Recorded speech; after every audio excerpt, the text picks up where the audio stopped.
Hello, नमस्ते। Welcome to UC net मंत्रा। मैं खुशी आप सभी का स्वागत करती हूँ आपके इस चैनल पे। तो आज का हमारा टॉपिक है यूनिट 7 हिंदी कहानी। आपको पता है कि मैंने जो प्रीवियस वीडियो बनाया था उसमें पूरा सिलेबस, कॉन्सेप्ट और सब चीज़ों को डिस्कस किया था। उसमें ये भी बताया था कि हमें टेक्स्ट वाले पार्ट को किस तरह पढ़ना है। तो टेक्स्ट वाले पार्ट का सबसे पहला स्टेप जो होता है, उनके जो रचनाकार लगे हैं, उनमें जो कहानियाँ लगी हैं, उनको जन्म वर्ष के अनुसार, काल क्रमानुसार उसको हमको लगा लेना होता है। ठीक है, ये हमारा पहला स्टेप होता है। उसके बाद हम अगले स्टेप पे जाते हैं जिसमें उसके कॉन्सेप्ट को और मूल पाठ को पढ़ते हैं। तो इसमें हमें क्या करना है, ये जो कॉन्सेप्ट है, इसमें आज हम देखने वाले हैं प्रकाशन वर्ष, कहानीकार और लास्ट में हम एमसीक्यू भी करेंगे। तो आप लास्ट तक बने रहिएगा और अगर आपने अभी तक चैनल को सब्सक्राइब नहीं किया है तो सब्सक्राइब भी कर लेना एंड लाइक और शेयर भी कर देना अगर आपको क्लास पसंद आए तो। ठीक है, तो इसी तरह हम रोज कॉन्सेप्ट को क्लियर करते हुए चलेंगे। एंड आज मैंने यूनिट 7 को रखा है क्योंकि इसमें काफ़ी चीज़ें ऐड हैं, जैसे पत्रिका। और आपको जैसे पता होगा कि हमारी जो कहानियाँ हैं वो ज़्यादा हैं और बाकी की चीज़ों से, जैसे 21 कहानियाँ हैं हमारे पाठ्यक्रम में। तो इसलिए मैंने सिर्फ यूनिट 7 को रखा है। आगे चल के हम दो दो यूनिट्स को कंबाइन करते हुए चलेंगे। तो चलिए हम देखते हैं। एक मिनट। तो सबसे पहले आज हम देखेंगे कहानीकारों के जन्म वर्ष के अनुसार क्रम, क्योंकि आप इसको इग्नोर नहीं कर सकते, क्योंकि आपके पेपर में ना एक दो क्वेश्चन इससे ऊपर ऊपर से ही बन जाते हैं। तो वो जो दो तीन क्वेश्चन आपको दो दो नंबर करके 6 या 8 नंबर दिलवा के जाते हैं, आप उसको इग्नोर बिल्कुल भी नहीं कर सकते हो। तो बढ़ते हैं आज के क्लास में आगे। तो सबसे पहले हम देखेंगे कहानीकारों का जन्म वर्ष अनुसार। जैसे आप देख रहे हो कि 17 ही कहानीकार लगे हुए हैं पर 21 कहानियां हैं।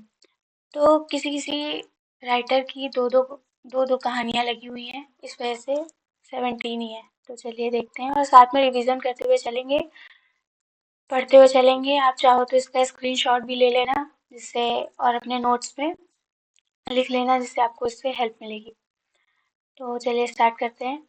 सबसे पहले आते हैं माधवराव स्प्रे 1871, प्रेमचंद 1880, राजेंद्र बाला घोष 1882, चंद्रधर शर्मा गुलेरी 1883, जयशंकर प्रसाद 1889, राजा राधिका रमन सिंह 1890, सुभद्रा कुमारी चौहान 1904, जैनेन्द्र 1905, अज्ञेय 1911, भीष्म साहनी 1915, परेश्वर नाथ रेणु 1921, हरिशंकर परसाई 1924, कृष्णा सोबती 1925, निर्मल वर्मा 1929, कमलेश्वर 1932, शेखर जोशी 1932, ज्ञान रंजन 1936। तो ये हमारे 70 राइटर का जन्म वर्ष है। इसको आपको इसी तरीके से जन्म वर्ष के अनुसार अपनी नोट्स में ऐड कर लेना है और इसको आप आते जाते कभी भी एक दो बार देख लोगे तो आपको चीज़ें याद रहेंगी। और अभी लास्ट में जब मैं क्वेश्चन कराऊंगी तो उससे भी आपको क्लियर हो जाएगा और चीज़ें आपके दिमाग में रुक जाएंगी। तो ये हुए हमारे राइटर। अब आगे चलते हैं हमारी कहानियों पे। कहानियाँ 21 हैं, जिनमें कुछ जो पत्रिकाओं में प्रकाशित है वो भी मैंने साथ में रखा है, और कौन सी कहानी के राइटर कौन से हैं ये भी मैंने साथ में रखा हुआ है, तो इससे आपको कंफ्यूजन नहीं होगी और उसी तरीके से आपको अपने नोट्स में भी ऐड करने हैं। तो चलिए बढ़ते हैं आगे। सबसे पहले हमारी कहानी आती है एक टोकरी भर मिट्टी, जिसका प्रकाशन वर्ष 1921 है और ये छत्तीसगढ़ मित्र पत्रिका में प्रकाशित हुई थी।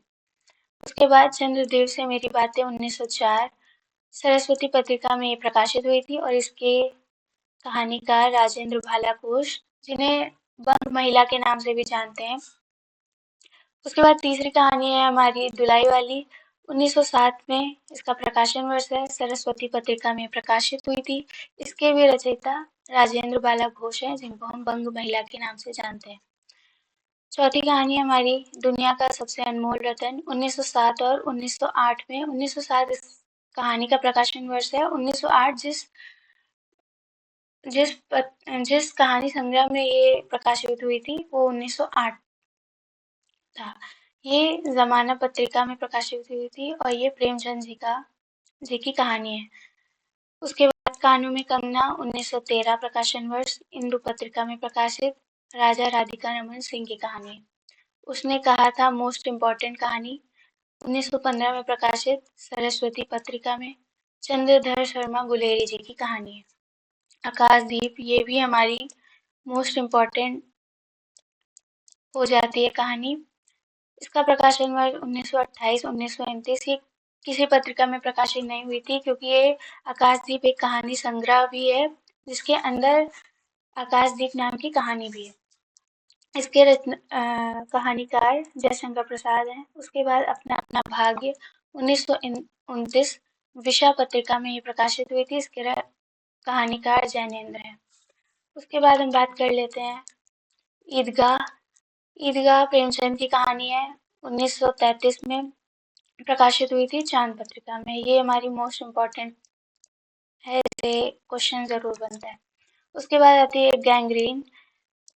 पहले इसका नाम रोज नाम से प्रकाशित हुई थी, बाद में इसका नाम गैंग्रीन हो गया था, इन्होंने बदल के रखा था। 1934 में प्रकाशित हुई थी और ये अज्ञे जी की रचना है। राही 1947 हंस पत्रिका में प्रकाशित हुई थी, सुभद्रा कुमारी चौहान की कहानी है।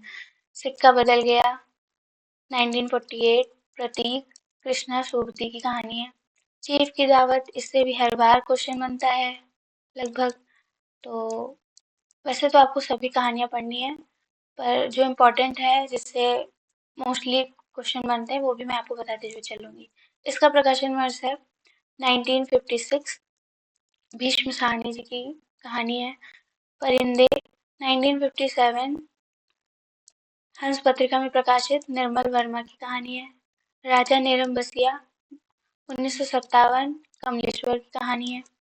कोशिका घटवार 1957 कल्पना पत्रिका में प्रकाशित शेखर जोशी की कहानी है। उसके बाद हमारी लाल पान की बेगम 1957 कहानी पत्रिका। ये कहानी पत्रिका का भी नाम है, नहीं तो आप समझो कि कहानी कैसा लिखा है। कहानी पत्रिका थी जिसमें लाल पान की बेगम नामक कहानी प्रकाशित हुई थी। फणीश्वर नाथ रेणु की कहानी है।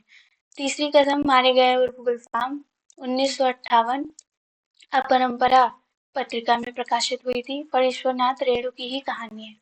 पिता 1965 ज्ञान रंजन की कहानी है। इंस्पेक्टर मातादीन चांद पर 1970 हरिशंकर परसाई की कहानी है। ये दोनों किसी पत्रिका में प्रकाशित नहीं हुई थी, इस वजह से नहीं लिखा हुआ है। अमृतसर आ गया 1971 हंस पत्रिका में प्रकाशित भीष्म साहनी जी की कहानी है। ये हमारी टोटल 21 कहानी जो कि मोस्ट इम्पॉर्टेंट है। इसका मैंने आपको नाम क्रमवर्ष के अनुसार का प्रकाशन वर्ष है, किस पत्रिका में ये कहानियाँ प्रकाशित हैं और इसके जो रचनाकार हैं उनको भी साथ में लिख के कॉलम में दिया हुआ है। तो आप इसका भी स्क्रीनशॉट ले सकते हो जिससे आपको हेल्प मिलेगी और आप इसी तरीके से अपने नोट्स में ऐड कर लेना। तो मैं आपको बताती हूँ इसमें से सबसे इम्पोर्टेंट कहानियाँ कौन सी हैं जो आपको पढ़नी है। एक टोकरी भर मिट्टी बहुत ही छोटी सी कहानी है, मुश्किल से 1-2 पेज की कहानी है, तो आप इसको आराम से पढ़ सकते हो, है ना। इसमें से भी क्वेश्चन हमेशा आते हैं। चंद देर से मेरी बातें, धुलाई वाली से अक्सर पंक्तियाँ पूछ ली जाती हैं कि इस कहानी की शुरुआत किस पंक्ति से हुई, पात्र के बारे में, ऐसा सब कुछ। दुनिया का सबसे अनमोल रत्न प्रेमचंद की कहानी है, तो ऑफ कोर्स आप इसको इग्नोर नहीं कर सकते। वैसे तो आपको सारी ही कहानियाँ पढ़नी है, उसने कहा था इससे हमेशा एक क्वेश्चन बनता है। ऑलमोस्ट हर पेपर में एक क्वेश्चन इससे बनता ही बनता है। उसके बाद हमारी आती ईदगाह। ईदगाह से भी बनता है, आपने ईदगाह पहले पढ़ भी रखी होगी। इसमें जो बाल पात्र हैं उन्होंने जो जो खिलौने खरीदे थे, है ना, उनके पास कितने पैसे थे खिलौने खरीदने के लिए या जो भी मेले में सामान खरीदने के लिए, उसके बारे में पूछा जाता है। राही, सिक्का बदल गया, चीफ की दावत से क्वेश्चन आते हैं, परिंदे से लाइन वाले क्रोनोलॉजी वाले क्वेश्चन आते हैं कि आपको लाइन से लगाना है, और कोसी का घटवार से भी आ जाते हैं, और इंस्पेक्टर मातादीन चांद पे ये थोड़ी व्यंग्यपूर्ण कहानी है, तो ये आप मेरे ख्याल से आप इसको ज़रूर पढ़ो, इसको छोड़ना तो बिल्कुल भी नहीं है, क्योंकि इस कहानी में ऐसा पूछा जाता है कि उस किसने कौन सा काम कब करवाया था, मतलब जो इंस्पेक्टर था। जब आप कहानी पढ़ोगे तो आपको समझ में आएगा मैं किस लिए बोल रही हूँ। जो इंस्पेक्टर था वो किस काम को सबसे पहले और किस काम को सबसे बाद में करवाता है, उसका क्रोनोलॉजी पूछ लेता है, तो इस वजह से इम्पोर्टेंट हो जाती है कहानी। और किसी भी कहानी से आपसे लाइंस वाइज पूछ सकता है, पत्रिका पूछ सकता है, उसका क्रम पूछ सकता है ना? उसके पात्र के बारे में पूछ सकता है, ऐसे ही पूछ सकता है। आप जब प्रीवियस ईयर क्वेश्चन देखोगे तो आपको समझ में आएगा, ठीक है? उसके बाद हम अब आगे चल के क्वेश्चन सॉल्व करेंगे और आगे मैं आपको ये भी बताऊंगी कि आपको ये कहानी मिलेंगी कहाँ और आपको पढ़नी कैसे है, ठीक है?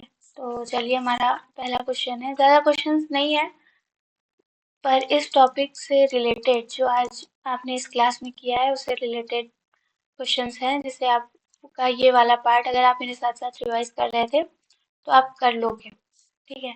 तो हमारा पहला क्वेश्चन है कि इन कहानीकारों को जन्म वर्ष के अनुसार व्यवस्थित करना है।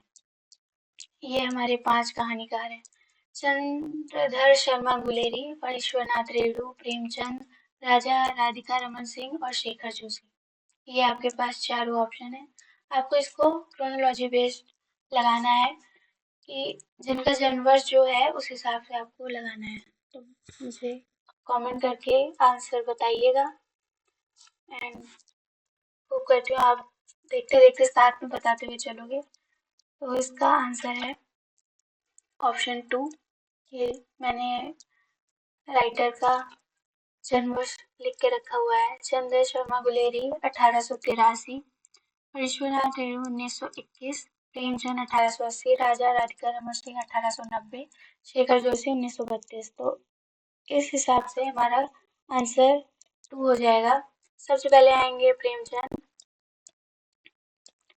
दूसरे नंबर पे आएंगे चंद्र शर्मा गुलेरी, तीसरे नंबर पे आएंगे राजा राधिका रमन सिंह, और चौथे नंबर पे आएंगी फणीश्वरनाथ रेणु, और पांचवें नंबर पे आएंगे शेखर जोशी। तो इस तरह आपसे क्वेश्चंस पूछता है एनटीए। आगे बढ़ते हैं अपने नेक्स्ट क्वेश्चन पे। अगला क्वेश्चन है हमारा, इनमें से किसका मिलान सही नहीं है? मतलब एक तरफ ये कहानियां दी गई हुई हैं और एक तरफ उनके राइटर दिए गए हुए हैं, तो आपको ये बताना है कि कौन सा कहानीकार की रचना कौन सी है और कौन सी नहीं है। तो आपसे नहीं पूछा है, कौन सी नहीं है, तो आपको इनमें से छांट के बताना है। आपको एलिमिनेशन मेथड देखना है। अभी आप पहले देख के आए हो कि कौन से रचनाकार की कौन सी कहानी है, तो आप अगर आपने ध्यान से देखा है तो आप इसको कर ले जाओगे। तो करती हूँ, आपको आंसर आपने दे दिया होगा। तो हमारा आंसर है ऑप्शन 4। ऑप्शन 4 कैसे है? परिंदे निर्मल वर्मा की कहानी है और इसमें शेखर जोशी लिखा हुआ था। अपना अपना भाग्य जैनेंद्र, ये सही है, और दुलाई वाली राजेंद्र बाला घोष, ये दोनों कहानी हमारी सही दी हुई थी। और परिंदे पिता और कोसी का घटवार गलत थी, क्योंकि हमें क्वेश्चन में नहीं बताना था, इस वजह से ये तीनों गलत हो जाएंगी। पिता कहानी ज्ञान रंजन की है, इधर निर्मल वर्मा लिखा हुआ था। कोसी का घटवार ज्ञान रंजन लिखा हुआ है और इसके सही रचनाकार शेखर जोशी हैं। तो इस तरीके से आपको एलिमिनेशन मेथड भी अपनाना है। आपको कंफ्यूज करने के लिए क्वेश्चन को घुमा के पूछ सकता है या ऑप्शन में इधर उधर कर सकता है, तो इस टाइप से आपसे क्वेश्चन पूछे जाएंगे। हमारा नेक्स्ट क्वेश्चन है, इनमें से कौन सी कहानी सरस्वती पत्रिका में प्रकाशित हुई है? ये आप ज़रूर ध्यान रखिएगा कि किस क्वेश्चन में पूछा है हुई है, किस में पूछा है सही, किस में पूछा है गलत। तो वो आपको ध्यान देना पड़ेगा। अगर आप जल्दी-जल्दी में क्वेश्चन करोगे तो वो चीज़ें कभी-कभी मिस हो जाती हैं। तो आपको इसमें बताना है, उसने कहा था चंद्रदेव से मेरी बातें राही, अमृतसर आ गया धुलाई वाली। इन पाँचों में से आपको बताना है कि कौन सी सरस्वती पत्रिका में प्रकाशित हुई है।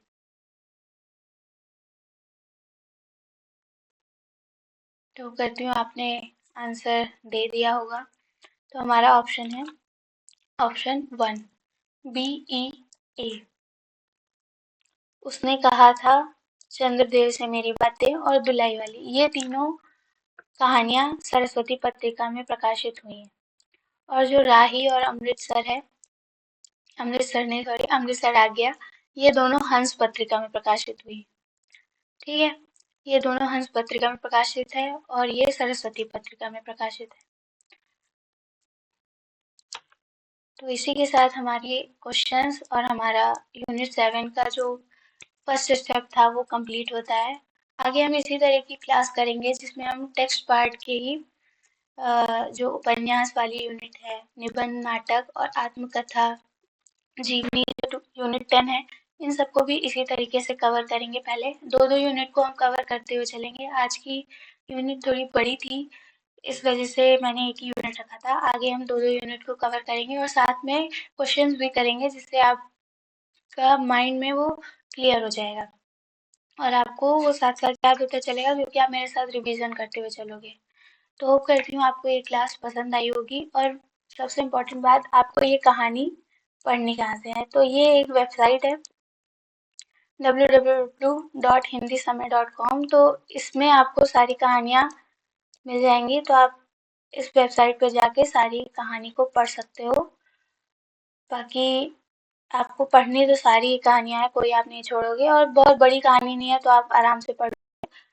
तो जब ये यूनिट वाइज क्वेश्चन और कॉन्सेप्ट फर्स्ट स्टेप वाला खत्म हो जाएगा तो हम आगे बढ़ेंगे जिसमें कहानी के जो कॉन्सेप्ट है और पात्र है, मतलब उसके अंदर की जितनी भी चीज़ें हैं एक एक कहानी की, हम उसको साथ में पढ़ते हुए चलेंगे।